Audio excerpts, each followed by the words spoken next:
So let me talk about how you can remove the text box on the iPhone. So if you're new on Foxtecc, definitely subscribe so you don't miss videos like this one, and let me just explain how it works.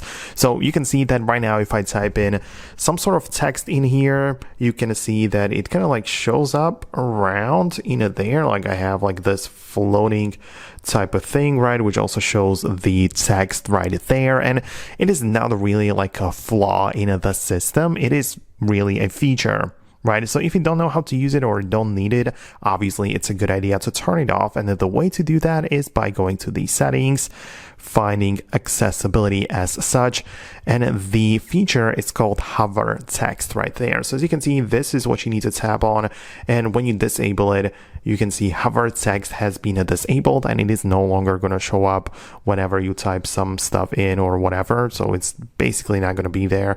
Obviously there are some text tools which you can like change the color of text and background, border, hover typing, and so on, right? So as you can see, you can have like the text written out above. So yeah, plenty of ways you can customize it, but most importantly, you can turn it off like this, and it's gonna be disabled. So I hope it helps. Let me know your thoughts and opinions below. Let me know if you ever used that feature before.